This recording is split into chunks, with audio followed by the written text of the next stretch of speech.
জীবনটা সহজ নয়। এই জীবনে চলার পথে অনেকগুলো ভুল আমরা করি। আমাদের জীবনে অনেকগুলো ভুল করি, যে কারণে আমরা জীবন্ত মৃতে পরিণত হয়। এই যে ভুলগুলো আমরা করি এবং যে কারণে আমাদের সারা জীবন কষ্ট পেতে হয়, তা আজকে আমি তোমাদের সঙ্গে আলোচনা করব। কেন আলোচনা করব? কারণ প্রথম জীবনে চলতে গিয়ে এই ভুলগুলো যদি আমাদের না হয়, তাহলে পরবর্তী জীবন আমাদের শান্তিতে কাটবে, সুখে কাটবে। শুধুমাত্র অর্থই সব কথা নয়, অর্থের সঙ্গে সঙ্গে চাই মানসিক শান্তি, পারিবারিক শান্তি। ইয়েস, যে পরিবারে যে স্ত্রী বা স্বামী অন্যজনকে রেখে চলে যায়, পালিয়ে যায়, হাত ধরে অন্য কারো হাত ধরে পালিয়ে যায়, তার জীবনের কষ্ট চরম, কষ্ট চরম। ইয়েস, আজকে যদি আমার স্ত্রী আমাকে ছেড়ে চলে যায়, তাহলে আমার যে যন্ত্রণা, সেই যন্ত্রণাটা কখনোই বহিঃপ্রকাশ করা সম্ভব নয়। সেটা ডুকরে ডুকরে কাঁদে, ভেতরটা ডুকরে ডুকরে কাঁদে।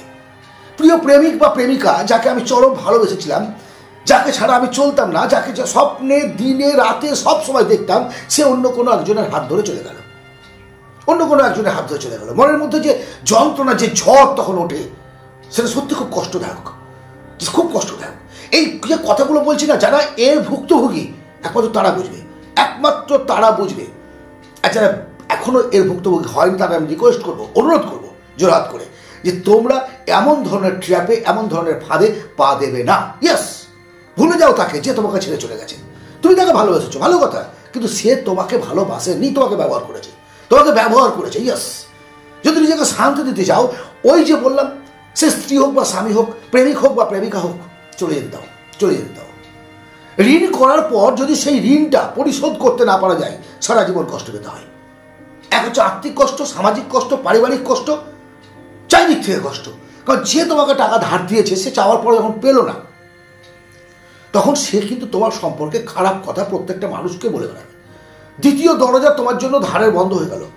এবার তুমি কিন্তু চাও না যে টাকা তুমি ধার শোধ করবো না, পারছো না, তুমি পারছো না। যে টাকা নিয়ে ধার শোধ করবো না, এরকম মানসিকতা, তার মনে কষ্ট হবে না। কিন্তু তুমি চাও যে তুমি যার কাছে টাকা নিয়েছো তাকে পরিশোধ করবে, কিন্তু তোমার বর্তমান আর্থিক অবস্থায় এমন তুমি দিতে পারছো না, সেটাও খুব যন্ত্রণাদায়ক, খুব যন্ত্রণাদায়ক। এমন বিশ্বাসঘাতক বন্ধু অত্যন্ত যন্ত্রণাদায়ক, যাকে তুমি বিশ্বাস করে তোমার গোপনীয়তার কথা বলেছো, সে ডিসকাস করে দিল অন্য জায়গায়, আউট করে দিল। বন্ধু বেশি শত্রু, সে বন্ধু বেশে সে চরম শত্রু। প্রত্যক্ষ শত্রু অনেক ভালো, প্রত্যক্ষ শত্রু, সে আমার শত্রু, আমি জানি, আমি তার সঙ্গে সাবধান থাকবো। বাট যে বন্ধুরূপী শত্রু, তাকে খুব চেনা মুশকিল, তাকে সত্যিকারে খুব চেনা মুশকিল। তার জন্য জীবনে অনেক যন্ত্রণা নেমে আসতে পারে, অনেক যন্ত্রণা। বদসঙ্গ, বদসঙ্গ মানে চরিত্রহীন, মিথ্যাবাদী, মাতাল, জুয়ারি, যারা নিজের পায়ে নিজে কুড়োল মারে, নিজের ঘোড়ায় খাজ কেড়ে যাবে, এমন বন্ধু জেনে শুনে বন্ধুত্ব করবে না, জেনে শুনে বন্ধুত্ব করবে না, কখনো না। কারণ তারা তোমাকে বিপদে ফেলবে, তারা তোমার ভেতরের যে পজিটিভ এনার্জি শোষণ করে নিয়ে তোমাকে একটা মৃত স্তূপে পরিণত করবে। ইয়েস, এই যে 6জন গুণ বা 6জন মানুষ এবং 6টা ভুলের কথা আমি তোমাদের সঙ্গে শেয়ার করলাম, যদি তোমার মধ্যে বা কারোর মধ্যে এই জিনিসগুলো প্রবেশ করে না, আগুন লাগবে না, অটোমেটিক পুড়ে যাবে, পুড়ে ছাই হয়ে যাবে, পুড়ে ছাই হয়ে যাবে, নিজের আগুনে নিজে পুড়ে যাবে।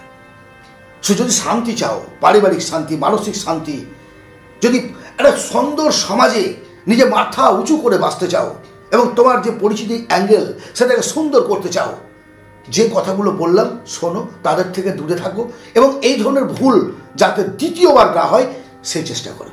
ভালো থেকো, পরবর্তী ভিডিওতে আবার কথা হবে। আর হ্যাঁ, যদি ভালো লাগে আমার এই আলোচনা, অবশ্যই একটা লাইক, সাবস্ক্রাইব করো, সঙ্গে থাকো, ভালো লাগবে। আমি পরবর্তী ক্ষেত্রে, আমি বলেছি এর আগেও, তোমাদের যদি কোনো পার্সোনাল প্রশ্ন থাকে, জিজ্ঞাসা করা থাকে লাইফস্টাইল নিয়ে, মানি ম্যানেজমেন্ট, বিজনেস, আর একটা চ্যানেলে আছে, লাইফস্টাইল নিয়ে যদি কিছু জিজ্ঞেস কর, আমাকে এই চ্যানেলে বলবে, আমি তোমাদের প্রত্যেকের উত্তর দেওয়ার চেষ্টা করব। যতদিন পর্যন্ত বেঁচে আছি চেষ্টা করব তোমাদের সঠিক পথে পরিচালনা করার। ধন্যবাদ, ভালো থেকো, পরবর্তী ভিডিওতে আবার কথা হবে।